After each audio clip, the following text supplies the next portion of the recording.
Calle Estructura en la Ibero. En la Ibero, en la Universidad Iberoamericana de la Ciudad de México, pasó algo que se hizo bastante polémico. Un grupo de alrededor de 120 alumnos de psicología se estaba tomando su foto de graduación cuando la estructura donde estaban parados se vino abajo.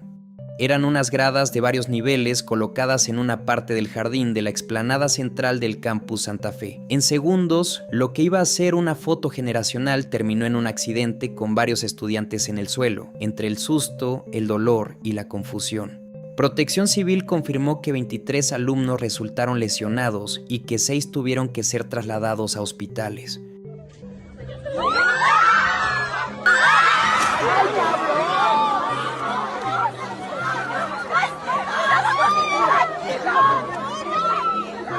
Tranquilo. Después, la universidad explicó que esas gradas habían sido instaladas por un proveedor externo encargado de la fotografía. Aún así, la Ibero dijo que asumiría su responsabilidad institucional y cubriría la atención médica de los estudiantes afectados.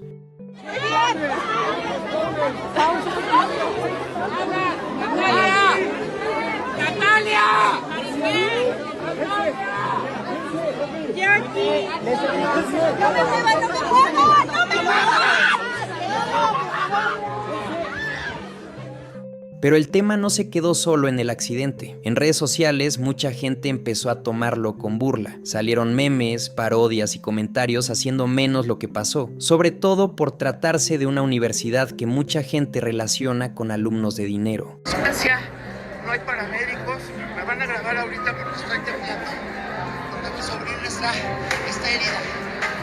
Me van a grabar ahorita porque estoy temblando, pero del crudón que traigo. También hubo personas que sintieron que se estaba exagerando demasiado, como si se tratara de una tragedia nacional. Pero del otro lado, muchos respondían que el verdadero punto era que algo tan básico como la seguridad falló en un evento universitario. ¡Calma! ¡Uno por uno!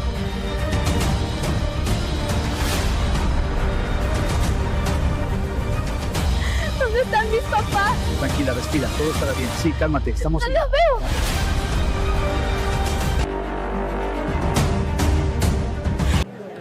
Nos encontramos en la Universidad Iberoamericana, donde la ayuda sigue llegando, con voluntarios de Starbucks. Taxista con síndrome de ECBO.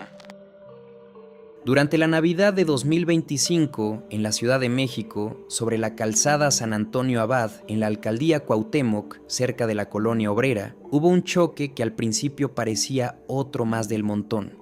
Sin embargo, minutos después comenzaron a circular videos grabados antes del impacto, y ahí fue cuando la cosa se vio distinta.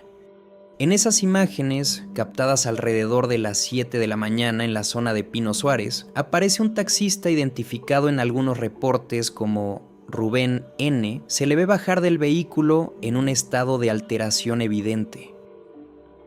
Estaba semidesnudo, se golpeaba el cuerpo, se sacudía con desesperación y gritaba que tenía insectos recorriéndole la piel. Quienes presenciaron la escena dijeron que parecía completamente aterrorizado, confundido y fuera de sí. Ayúdame, güey. Vamos a ayudar. No tienes nada. No te creo.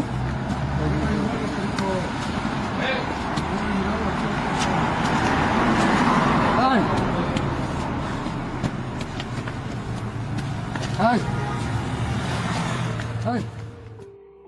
Después de eso, volvió a subir al taxi y siguió manejando.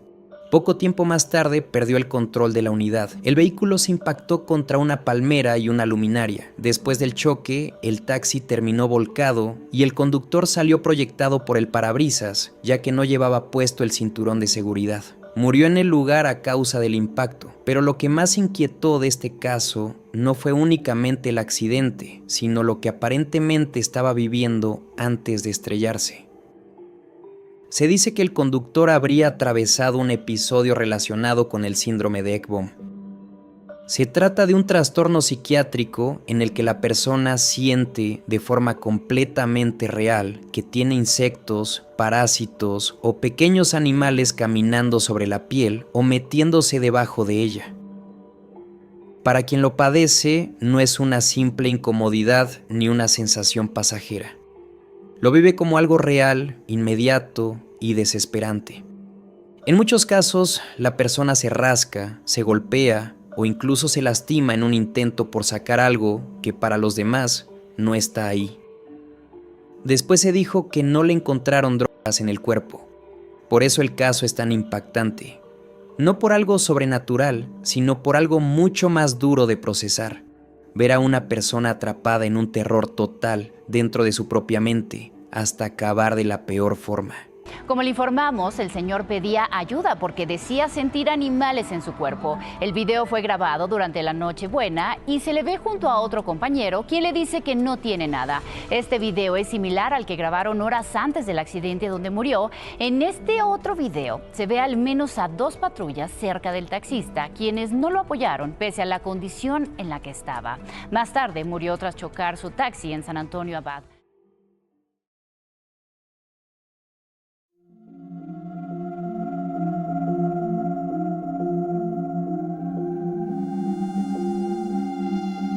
Nunca aceptes un dulce de un extraño.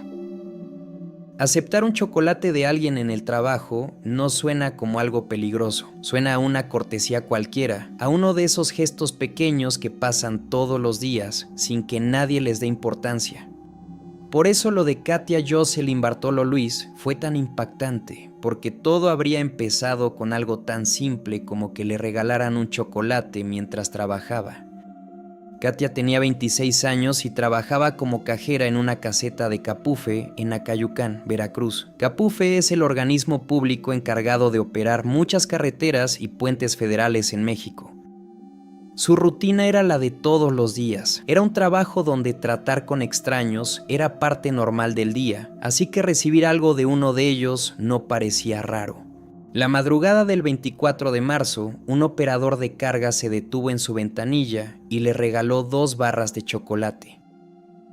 De acuerdo con lo que contaron sus compañeros, Katia comió una de ellas poco después, y fue entonces cuando empezó a sentirse mal. Primero habría sido un malestar en el estómago, después vinieron dolores fuertes en el pecho y más tarde, convulsiones. La situación se salió de control en muy poco tiempo. Aunque la trasladaron de urgencia a un hospital en Oluta, ya no pudieron salvarla. Katia llegó sin signos vitales. De acuerdo a Capufe, ya han dado con el responsable, saben quién es este trailero. Además de que revisaron otro de los chocolates que no alcanzó a consumir la cajera. Desde ese momento, la atención se fue directo al chocolate. La Fiscalía de Acayucán abrió una carpeta de investigación y aseguró la segunda barra que el conductor le había entregado. Ese producto quedó bajo análisis pericial para determinar si tenía alguna alteración o si contenía una sustancia tóxica. Y comentarles que, bueno, la Fiscalía del Estado ya emitió ya lo que es el resultado de la necropsia de rigor practicada al cuerpo de la joven Katia Jocelyn. Edema cerebral vascular es lo que nos reporta de este suceso, de este lamentable suceso.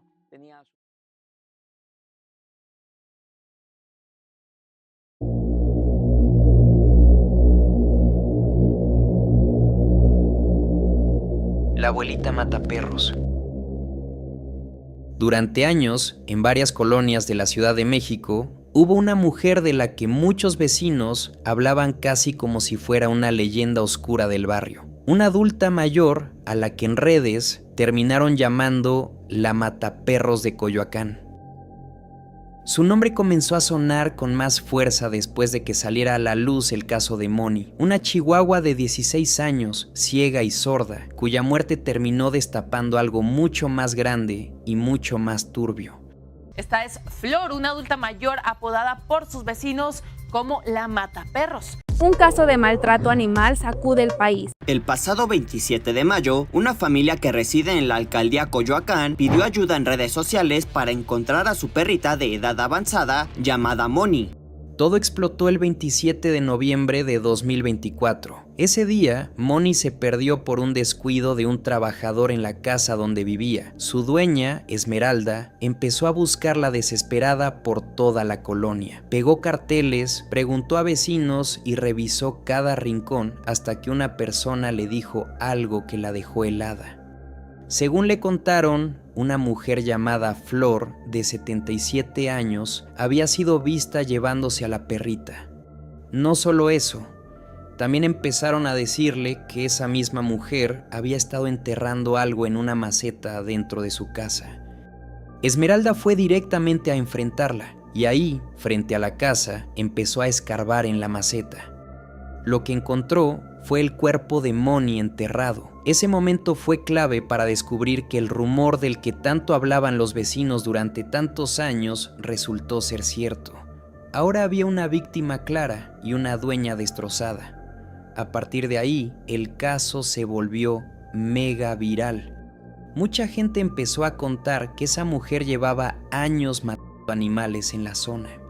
Tiene muchos años haciendo esa función de atrapar perritos, llevárselos a su casa y matarlos cruelmente. Uno de esos vecinos es este hombre, quien asegura que vivió 50 años a unos pasos del condominio de Flor en la calle Xotepingo, donde por años la mujer se hizo pasar por rescatista de animales. Empezaron a salir versiones de perros y gatos envenenados, desaparecidos o muertos en circunstancias extrañas, y poco a poco el nombre de esta mujer quedó ligado a una acusación brutal: la de haber matado o provocado la muerte de decenas de animales durante décadas. En redes incluso hubo quienes hablaban de más de 500 víctimas entre perros y gatos callejeros.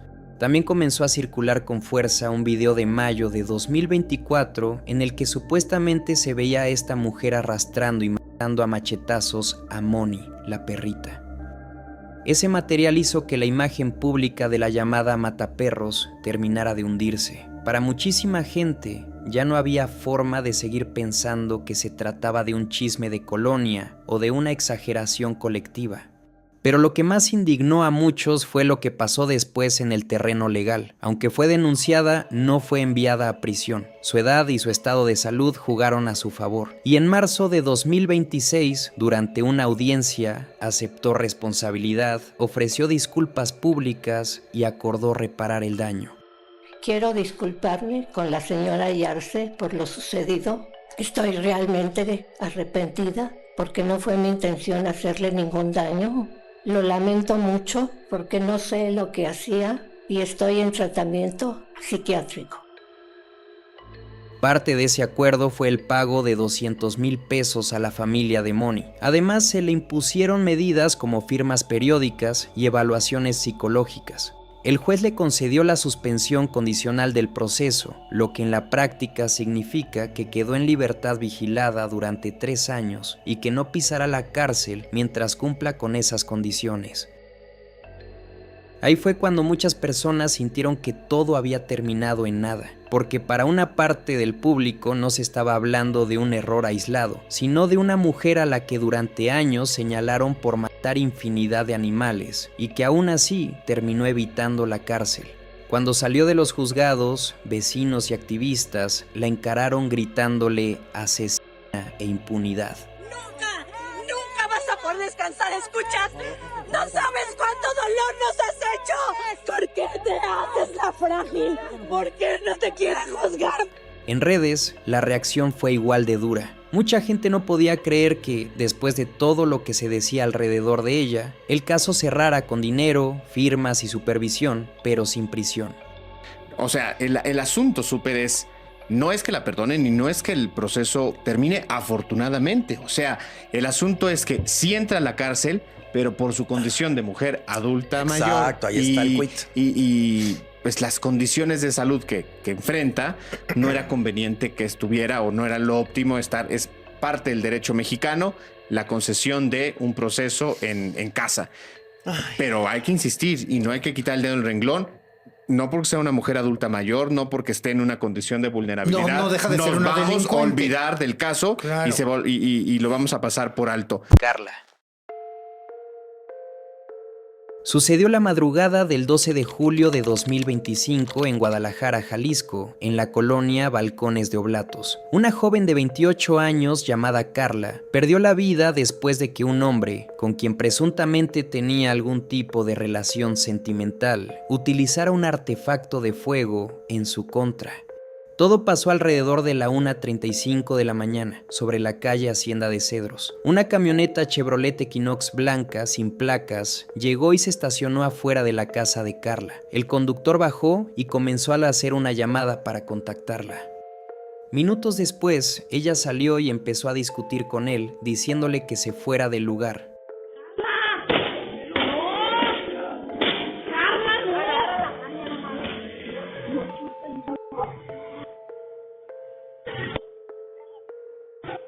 La situación escaló cuando Carla se acercó a la camioneta y comenzó a golpearla varias veces. Mientras tanto, el hombre se mantuvo aparentemente tranquilo y se dirigió hacia la puerta del conductor. Según lo que se ve en los registros, ahí habría tomado un artefacto de fuego. A lo lejos se escucha a otra mujer gritarle a Carla, pero ella no se detuvo y continuó confrontándolo.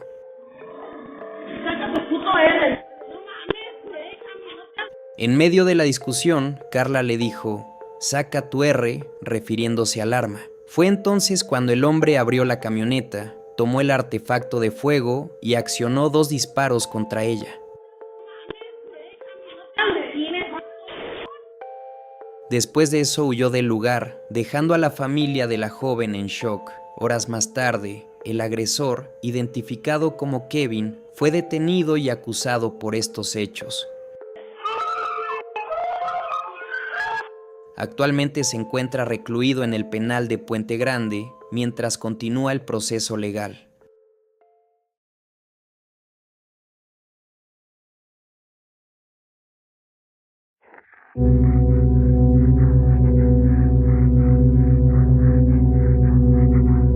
Carla Jacinto. Carla Jacinto creció en un ambiente complicado desde muy pequeña. A los 5 años empezó a sufrir abusos por parte de alguien cercano, algo que marcó por completo su forma de ver el mundo y la llevó a buscar cariño fuera de casa, sobre todo porque su relación con su mamá era tensa. Cuando tenía 12 años conoció a un hombre de 22 que supo ganarse su confianza rápido. Le daba regalos, flores, ropa y la hacía sentir que por fin alguien la entendía. Él llega, me pregunta mi nombre, empezamos a platicar, empezamos a cambiar palabras, de repente el helado, de repente empezamos a caminar, comer y todo eso, como que él empieza a meter tu familia, el cómo te sientes, cómo estás, como que este tipo de enganchamiento que es enamoramiento, ¿no? Si bien a nadie le había contado sobre mi abuso, si bien yo no le había contado a nadie lo de mi mamá, lo de que me corría, de esto, todo eso, él fue una de las primeras personas con las cuales puede platicarlo. Un abrazo sincero, un yo te entiendo, un yo te comprendo, un yo sé lo que has pasado. Entonces fue el momento en el que sí, presta, así me dijo de, tú eres perfecta para lo que necesito, eres la candidata que necesito en este momento. Se perfiló. Con la ilusión de escapar de su realidad, Carla aceptó irse con él y al principio todo parecía normal, pero esa etapa duró muy poco. Con el tiempo, el hombre le confesó que trabajaba como proxeneta y empezó a prepararla para explotar sexualmente su imagen. Le enseñaba cómo tratar a los clientes, qué hacer para ganar más dinero y cuánto debía trabajar. Mi primer cliente fue lo más complejo que pude tener el primer día, ¿no? Porque si bien yo ya venía de abuso sexual, con una sola persona por mucho tiempo, ¿no? 7 años. Y de repente llegar con varias personas que puedan tocarte, puedan abusarte. Recuerdo que la primera vez la persona con la cual pues, ella era un señor grande, ¿no? Y él empezó a reírse, yo llorando, pidiendo auxilio y todo esto. A los 13 años fue llevada a Guadalajara, donde vivió uno de los periodos más duros de su vida. Tenía que atender al menos a 30 hombres al día, todos los días, sin descansos ni fechas especiales. Según sus propios cálculos, durante 4 años fue agredida miles de veces. La situación tampoco cambió cuando la policía llegó a un hotel donde operaban redes de explotación. Lo que parecía un rescate terminó siendo otra forma de abuso. Los agentes separaron a las niñas y las obligaron a realizar actos sexuales mientras grababan videos para amenazarlas después. Carla recuerda que algunas tenían apenas 10 años y que nadie escuchó sus súplicas. Los agentes estaban ahí, pero las súplicas simplemente no cambiaban nada y los abusos seguían. Y él era mi pareja en casa, o sea, yo llegaba y él me utilizaba ya después de todo lo que hacía. Entonces, y era todo el tiempo, después de que me pegaba, él me pegaba, por decirlo así, ¿no? Entonces, dejo de tomar las pastillas y como 2 meses después, ya no me bajó. Pero él ya decía, tienes un retraso. Ok. De repente ya eran 2 meses y me dice, ¿estás embarazada? Y le digo, sí, y yo la más feliz. Cuando veo, me agarra de los cabellos, me pone de patadas en el piso, me empieza a pegar, a escupir, todo puñetazo limpio, así. A los 15 años, Carla se convirtió en mamá, pero la historia estuvo lejos de ser algo feliz. El padre de su hija era el mismo hombre que la explotaba y usó a la bebé para mantenerla bajo control, amenazando con hacerle daño si ella no obedecía. Carla casi no pudo vivir la experiencia de ser mamá. Cuando su hija tenía apenas 1 mes, el hombre se la llevó y ella no volvió a verla hasta 1 año después.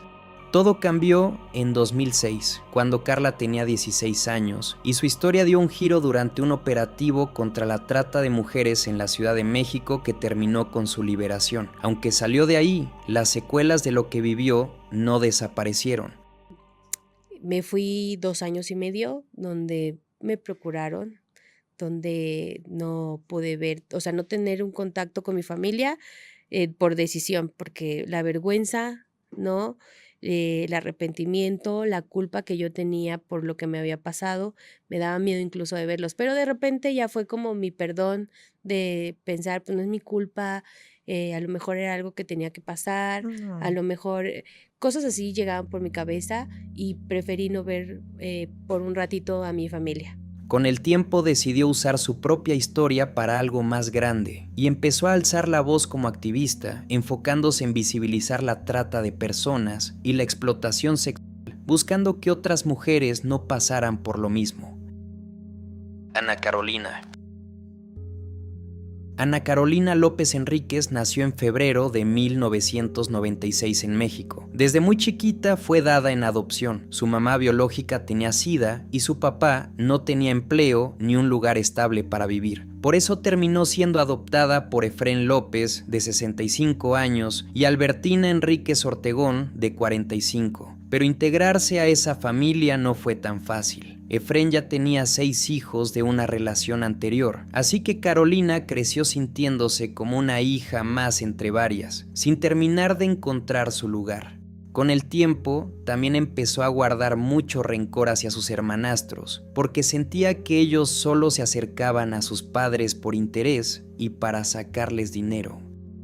Casi todos la veían como una joven callada, inteligente y bastante reservada. En la escuela le hacían bullying muy seguido y le decían Anita la huerfanita, un apodo que le molestaba muchísimo.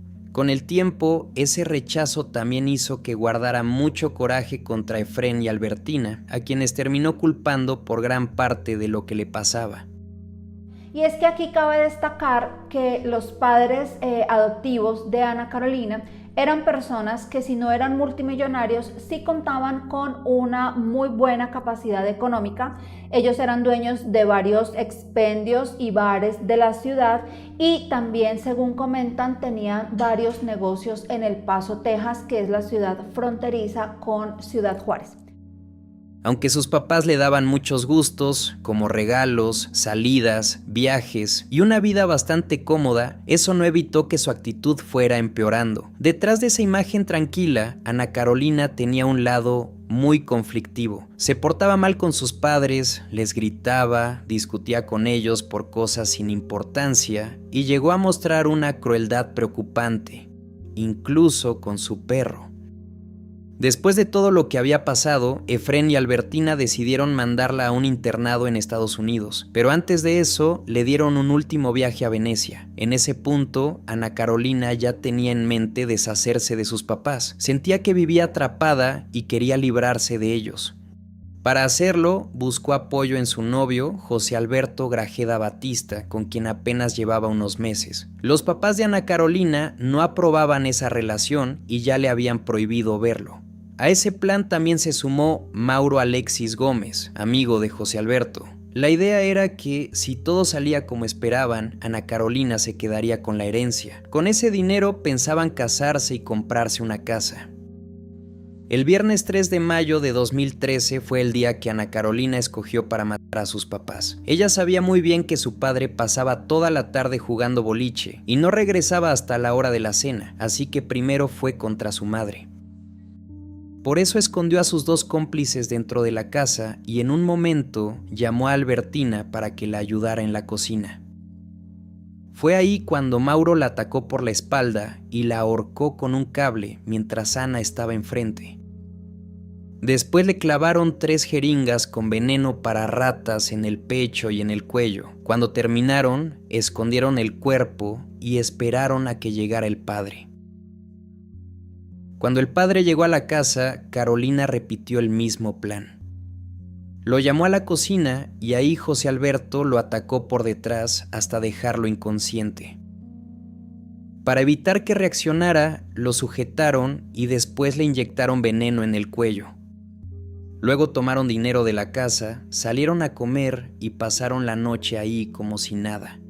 Al regresar, continuaron con la normalidad bebiendo cerveza y charlando animadamente. Durmieron en la casa y a la mañana siguiente se enfrentaron al escalofriante deber de limpiar la escena del crimen. A la mañana siguiente limpiaron todo, después envolvieron los cuerpos en plástico, los subieron a una camioneta y se los llevaron. En el camino compraron gasolina y manejaron hasta una zona apartada en Chihuahua. Ahí dejaron los cuerpos en el suelo, los bañaron con gasolina y les prendieron fuego.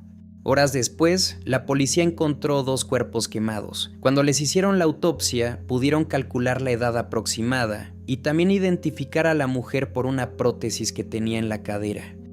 Después de eso, Carolina fue a la comisaría para reportar que sus padres habían desaparecido. Llegó aparentando tristeza y miedo y dijo que llevaba varias horas sin saber dónde estaban. A partir de esa denuncia, la policía empezó a investigar y habló con varias personas cercanas al caso. Uno de ellos fue el novio de Carolina. Durante los interrogatorios no soportó la presión y terminó confesando todo. Ahí contó cómo ocurrió el crimen y cuál había sido la participación de Ana Carolina. Más tarde, Ana Carolina declaró que no sentía arrepentimiento por lo que había hecho. Al final, fue condenada a 14 años y 6 meses de prisión, pero recuperó su libertad 5 años después por buen comportamiento. Desde que salió, no se volvió a saber de ella. Esta decisión se fundamentó en la reforma de la Ley Nacional del Sistema Integral de Justicia Penal para Adolescentes Infractores, que estipulaba una pena máxima de 5 años de cárcel para menores delincuentes en el país. Ana, a su vez, se benefició de esta nueva legislación al solicitar una reducción de su pena, la cual fue concedida, permitiéndole recuperar la libertad. Encuentran sin vida a rescatista de perros. Esta mujer que ves en pantalla llevaba meses diciendo públicamente que tenía miedo de que la mataran a ella y a sus perros y que nadie le estaba haciendo caso. Personalmente he sido criticada por muchas personas que me dicen que por qué no, simplemente no no me cambio, no me voy. Desafortunadamente no tengo la economía para poder agarrar y decir, pues me cambio de lugar, me voy a otro lado, pero ya estoy harta. Su nombre era Diana Belén, una rescatista animal de Tultitlán. Llevaba más de 10 años ayudando a perros y otros animales en situación de calle. Durante más de un año estuvo publicando en redes que un grupo de personas la amenazaba, que la acosaban y que temía por su vida y por la de sus perritos. No era una queja aislada, era algo constante. En una de esas publicaciones explicó que mucha gente le decía que mejor se fuera de ahí, pero que no tenía dinero para mudarse. Según su propio testimonio, estas personas ya le habían roto la puerta de su casa, le aventaban piedras y cohetes, y en una ocasión incluso le lanzaron una bomba de gas que, de acuerdo con lo que contó, la dejó inconsciente durante horas. En otro mensaje pidió ayuda de forma directa. Decía que llevaban varios días aventando cohetes dentro de su domicilio, que habían dañado la cerradura, que no podía salir a trabajar y que ni ella ni sus perros tenían que comer. También afirmaba que estas personas la vigilaban y que sus perros reaccionaban con miedo cada vez que las veían cerca. Comentó que meses atrás ya se le había quemado su casa. Aun con todo eso encima, seguía ofreciendo trabajos de limpieza o cualquier servicio que pudiera hacer para salir adelante y seguir cuidando a sus animales. Incluso publicó que estaba buscando una cámara de seguridad, porque sentía que solo reuniendo más pruebas lograría que las autoridades actuaran, pero eso nunca pasó. Días después de esta publicación, estas personas mataron a uno de sus perritos. Llega, por favor, no. Perdóname, reacciona, perdóname por no darme cuenta, mi amor, perdóname.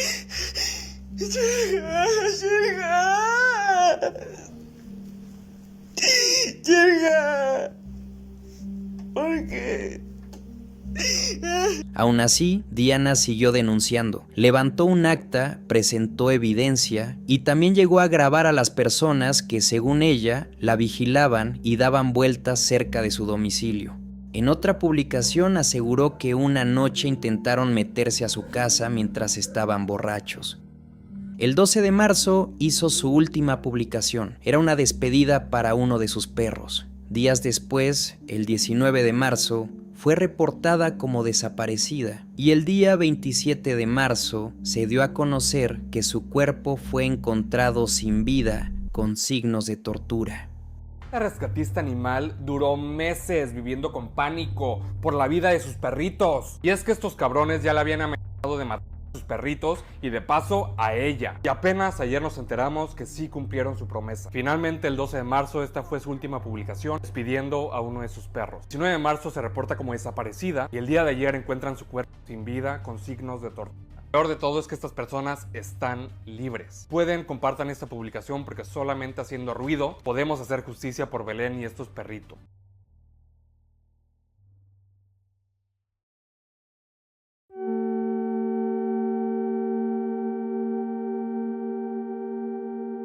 El caso de Ingrid Escamilla.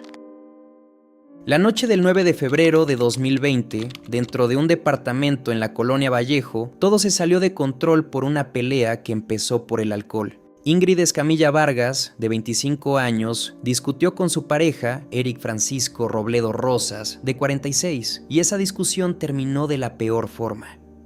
Lo que se sabe es que Ingrid le reclamó por su forma de tomar y él reaccionó con una violencia brutal. Agarró una navaja de cocina y la atacó. Las autopsias revelaron que Ingrid recibió heridas profundas en el cuello y en el pecho y que además hubo asfixia parcial por estrangulamiento. Pero eso no fue lo único. Después de matarla, Robledo mutiló su cuerpo de una manera espantosa. La desolló desde la cara hasta las rodillas, le arrancó órganos y fue dejando partes en el baño, en el drenaje y hasta en la calle.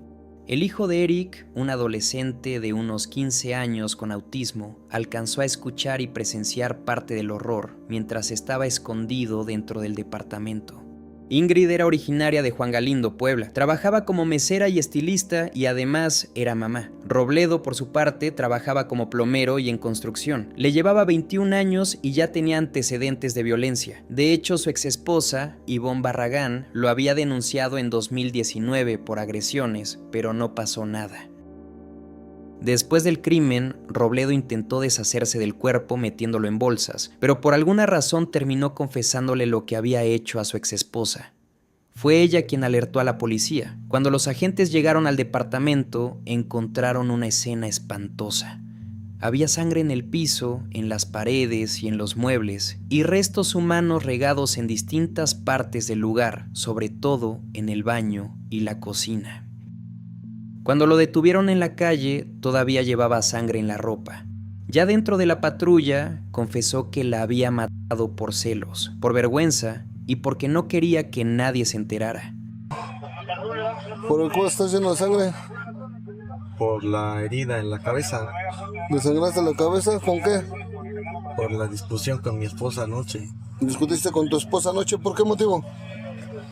Porque se enojó de que andaba yo tomando. ¿Y por qué fue el motivo que le hiciste eso a tu esposa? Te digo que empezamos a discutir. Ajá. Y seguimos discutiendo. Nos empezamos a forcejear.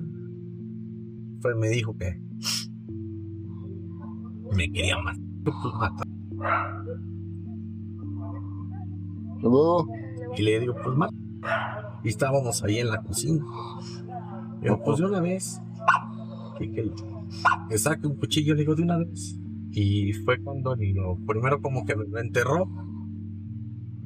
Y le digo, dale más fuerte de una vez. Y me pegó como 2 veces más. ¿Y por qué la destazaste? Porque no quería que nadie se diera cuenta. ¿Cómo fue que la mató? Con ese mismo porque yo se lo enterré por el cuello. ¿Y dónde tiraste todas sus partes, sus piezas? Le digo... ¿La carne que le quitaste? Le digo que al drenaje. ¿Al drenaje lo aventaste? ¿Por qué quieres ocultar los hechos? Por vergüenza, miedo. También dijo que usó el cuchillo con el que la atacó y que había aventado partes del cuerpo al drenaje. El testimonio de su hijo, junto con las pruebas de ADN en la navaja y los rastros encontrados en la escena, confirmaron que él actuó solo. Pero el caso no terminó ahí. Horas después empezaron a circular en redes sociales y en periódicos amarillistas fotos del cuerpo de Ingrid. Esas imágenes habían sido filtradas por personas dentro de la propia fiscalía. Encima, varios medios las publicaron con titulares miserables, y en redes mucha gente empezó a hacer memes y burlas. Además de todo lo que le hicieron en vida y de la forma en que la mataron, todavía la siguieron humillando después de muerta. Eso provocó una indignación enorme. Desde el 12 de febrero, miles de personas salieron a protestar para exigir justicia. Hubo marchas, pancartas de Ni Una Menos y protestas muy fuertes, incluso en Palacio Nacional. A raíz de la filtración, varios funcionarios fueron investigados y uno de ellos fue detenido en diciembre de 2020 por abuso de autoridad. Todo esto también llevó a que en febrero de 2021 se aprobara la llamada Ley Ingrid en la Ciudad de México, que castiga a quien difunda imágenes de víctimas, sobre todo si se trata de mujeres o si quien las filtra es un servidor público. A partir de ahí se empezó a usar como referencia para castigar casos parecidos. Eric Francisco Robledo fue declarado culpable en octubre de 2022 y recibió una sentencia de 70 años de prisión, que es una de las penas más altas por feminicidio en México. Le apodaban La Madrina y su nombre era Flor Casarín. Era una criminal serial de Chihuahua que operaba junto a su hijo, Roberto Rodríguez Casarín, alias El Tocino. Los dos estaban ligados a varios housejackings, una técnica que básicamente consiste en ganarse la confianza de alguien para entrar a su casa y después asaltarlo con violencia. Su forma de actuar era siempre parecida. Primero se acercaba a las víctimas fingiendo amistad o interés en comprarles cosas. Una vez que lograba entrar a sus hogares, las drogaba hasta dejarlas inconscientes. Después las atacaba de forma brutal y robaba objetos de valor, incluyendo autos que luego intentaban vender. Uno de los casos más conocidos ocurrió el 11 de julio de 2016. Ese día, Flor y su hijo asesinaron a Carlota Muñoz Durán, una costurera de 49 años. Días después encontraron su cuerpo en el fraccionamiento Parajes de Oriente, en Ciudad Juárez. Las investigaciones señalaron que había sido medicada antes del ataque y presentaba múltiples heridas en el tórax. Tras el crimen, se llevaron pertenencias y su vehículo, que intentaron vender tiempo después en el estacionamiento de una tienda. Años más tarde, en octubre de 2019, Flor Casarín fue sentenciada a 23 años de prisión por homicidio y robo agravado. Su hijo quedó libre por falta de pruebas. Sin embargo, el caso no terminó ahí. Gracias a testigos protegidos, las autoridades empezaron a sospechar que Carlota no era la única víctima y que podría haber más crímenes relacionados con la madrina. En febrero de 2020, madre e hijo recibieron otra condena de 23 años por el asesinato de Griselda Mojarro, dueña de una tienda de abarrotes ocurrido en noviembre de 2016. Según la investigación, la atacaron primero con un martillo y luego con heridas en cuello y tórax. Después intentaron vender el auto robado mediante un anuncio en Facebook. Aunque los rumores hablan de hasta 25 ejecuciones, oficialmente solo ha sido encontrada culpable por 2 casos. Aún así, las autoridades la consideran una criminal serial porque planeaba sus ataques con anticipación y elegía principalmente a personas mayores para ganarse su confianza, robarlas y luego quitarles la vida. Hasta hoy no se le han comprobado más crímenes de manera legal.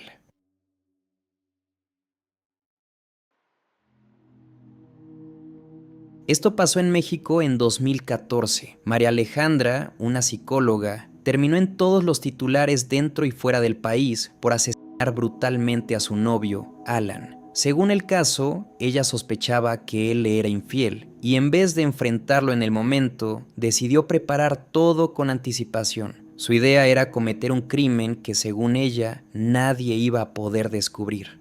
Para hacerlo consiguió drogas, una motosierra y varias bolsas de basura. Luego fue a la casa de Alan, esperó a que llegara, le sirvió bebidas y lo llevó al cuarto con el pretexto de tener relaciones. En realidad, ya había puesto sustancias en su bebida, así que él terminó completamente sedado.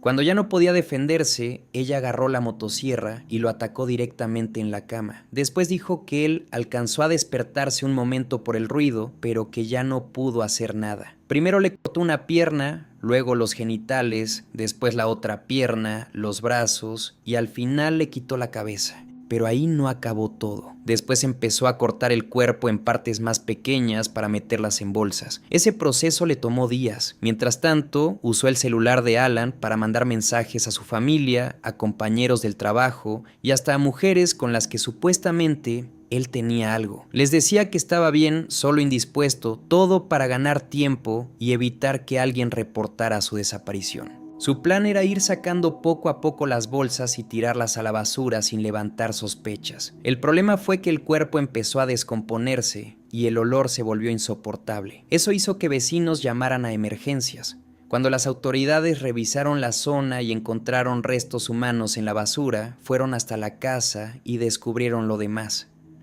María fue detenida y con todas las pruebas en su contra, terminó recibiendo una condena de 46 años de prisión.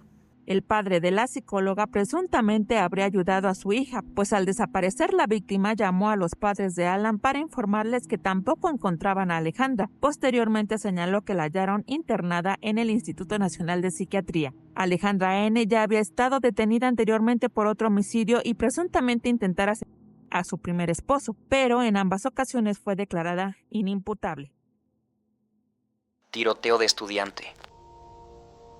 El 24 de marzo de 2026, entre las 7 y las 8 de la mañana, un estudiante de 15 años identificado como Omar N. entró a la preparatoria privada Antón Macarenco en Lázaro Cárdenas, Michoacán, y asesinó a 2 maestras del plantel dentro de la escuela. Todo ocurrió en la primera hora de clases, cuando alumnos y profesores ya se encontraban en sus salones.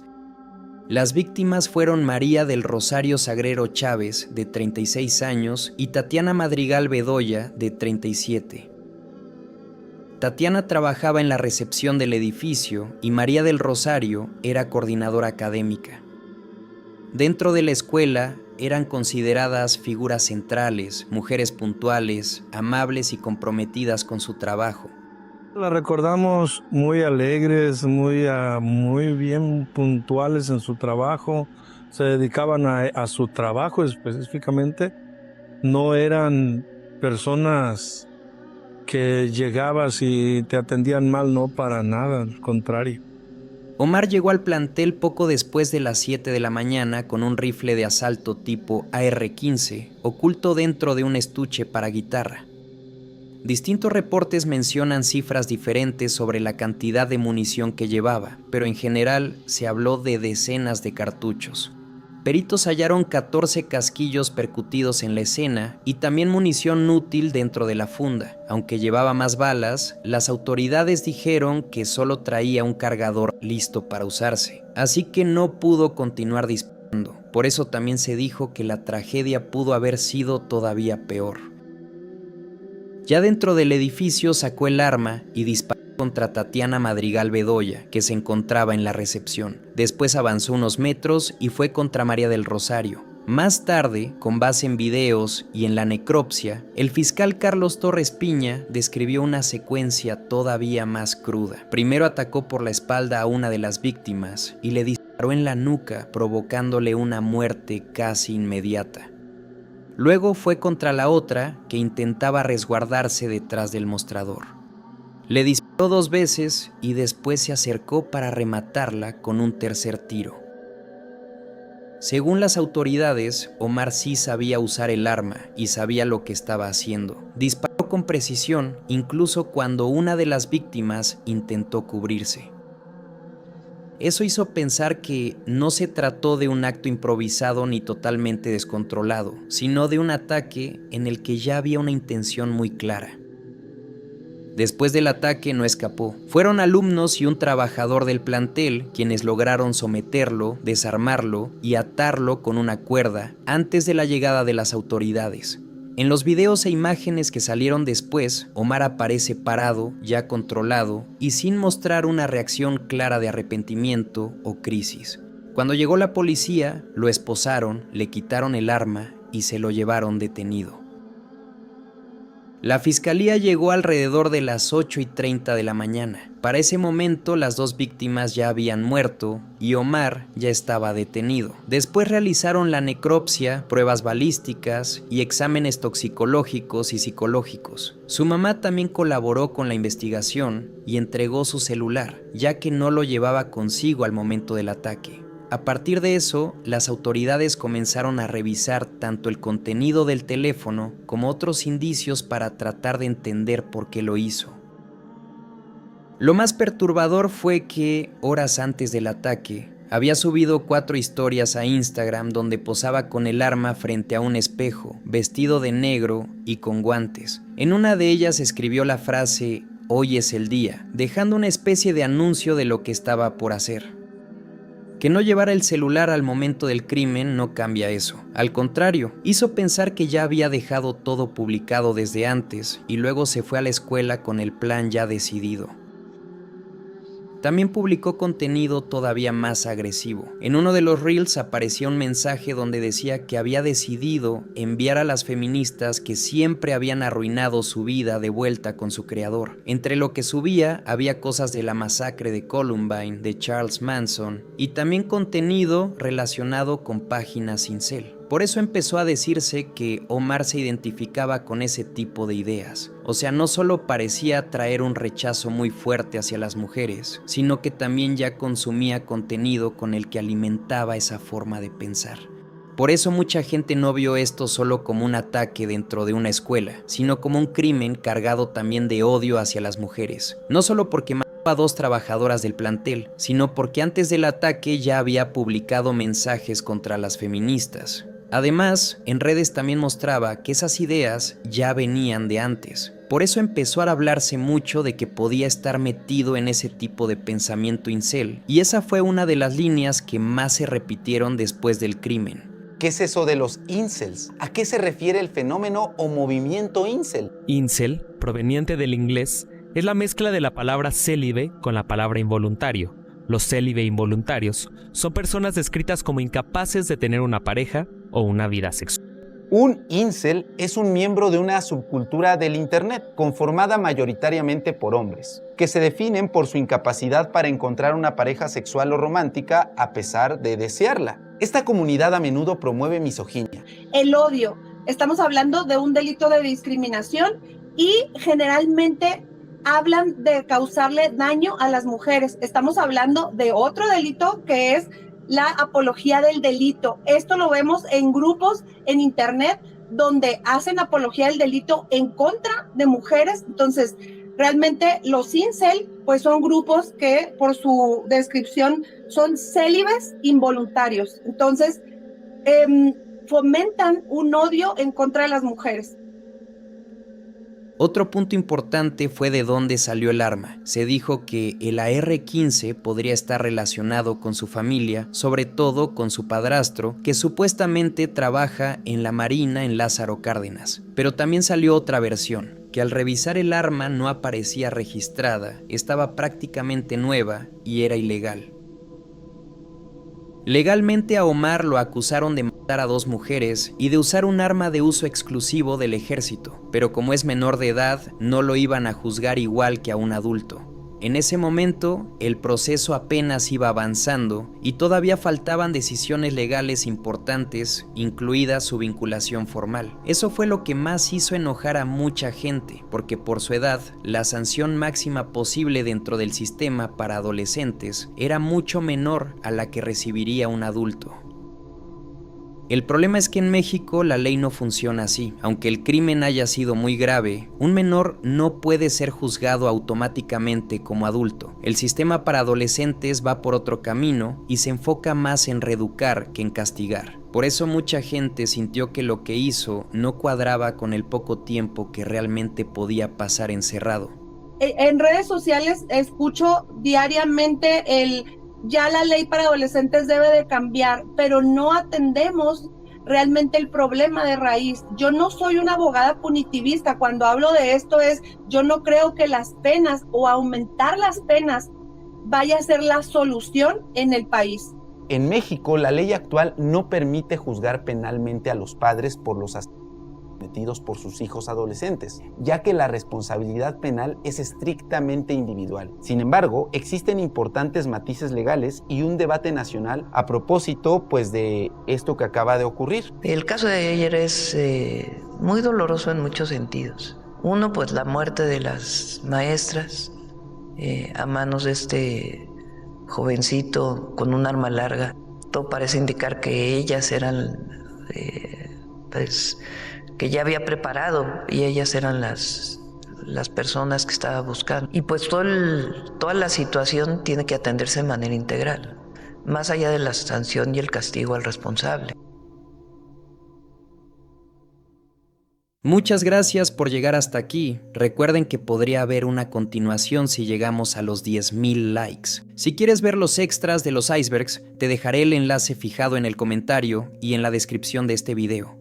Anímate. Sé que te va a gustar. Recuerda que el nivel 6 está diseñado para mostrar lo más turbio y oscuro. Ahí se encuentra lo más profundo del iceberg, donde puedo hablar de ciertos temas sin limitarme por problemas de monetización. Si decides pagar esta membresía, estás advertido, las cosas ya van más allá. Si disfrutaste de este video, me ayudarías mucho regalándome un like, comentando qué te pareció y qué te gustaría ver en una segunda parte. Suscríbete al canal si aún no lo has hecho y activa la campanita de notificaciones para no perderte ninguno de los próximos videos. Muchas gracias y nos vemos en la próxima. ¡Chao!